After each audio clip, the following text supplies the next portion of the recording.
Finally, an inquest in the UK has been made for Jay Slater.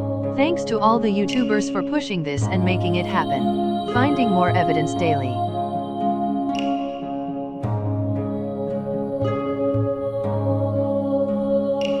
And this is real because it's on a legitimate site. I hope Jay's friends will tell the truth or they could face time in prison. Furthermore as well, all of these weirdos as well, yeah, like are videoing me saying he looked right, that means he's lying. He looked left, that means he's told the truth. He looked up, because something's in the fucking sky. That's why I looked up, bro. Do you know what I'm saying? So forget all of that with these silly analyzing me and that, bro. Like, what? Yeah, like, that's some rabby weird shit. Bro, look, hand on my heart, I'll give you a true story from start to finish. Do you know what I'm saying? That's... You're on live, though, so don't say anything that may come up in your defense when you get later answered in court. Yeah? Will the two men who were with Jay Slater at the Airbnb in Masca face questioning by a coroner as part of a potential future inquiry into Jay Slater's death?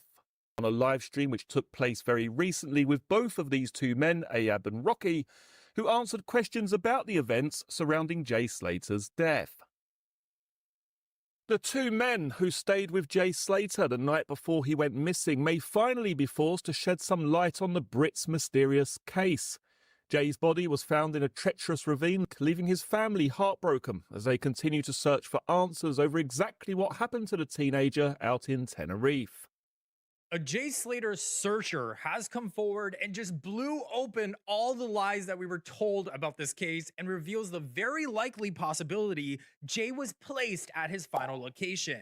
Jay went in the opposite direction and into a ravine where Jay met his eventual demise. So after the rave around 2 in the morning, 19-year-old Jay stayed with 31-year-old Ayab Kasim, a convicted substance dealer, before he left the accommodation, quote unquote, scared. Now, in unseen footage, Chris attempts to explain these glaring red flags by saying Jay walked into a ravine to avoid the steep cliffs Jay saw on the way there. Well, if you've come this track in a car and you see how steep it was, Jay would have known he was not walking back up the same way on foot. But this is a very different story than what Chris originally said at the start of the investigation.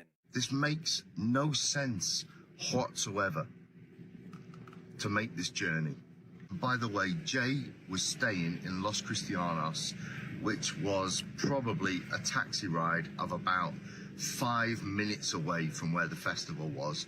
But instead, he chose to get in the car with two of his friends, come 20 minutes up the motorway, go through Santiago del Teide, and then navigate this treacherous hillside road.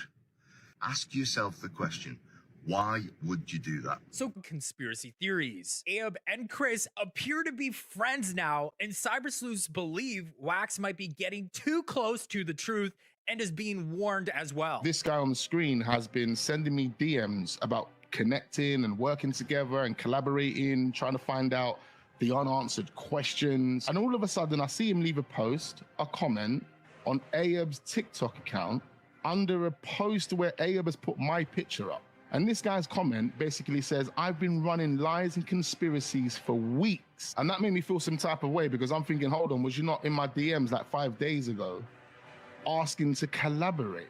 So if I've been spreading lies and conspiracies, why are you contacting me? The thing I'll mention is the comment that he actually left on Ayab's post saying whatever he said, he then deleted. Unfortunately for you, I've got the screenshots. And then you went and left a comment on one of my recent posts to say, oh, I've sent you a DM. Can you please check it? So Wax makes it very clear that Chris should be very proud of the work he did finding Jay's body, because apparently Chris was the one who tipped off Tenerife police as to where Jay's body was found. He wasn't pitch black. I mean, that's very, very questionable because Ayab did tell us he was at the side of the mountain screaming, Jay, Jay, in the night.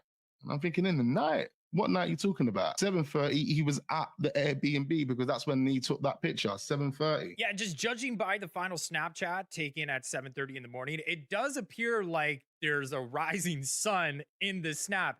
It also appears that there's a foot sticking out between Jay's red blanket that appears to have some nail polish on it. Yeah, so cyber sleuths are saying that Jay never made it to this B&B and that they're using this blanket to cover up that this isn't Jay's body. Wax even goes on to debunk the claims that it was just completely normal for Jay to enter this dangerous ravine with a ton of sharp cacti and steep cliffs.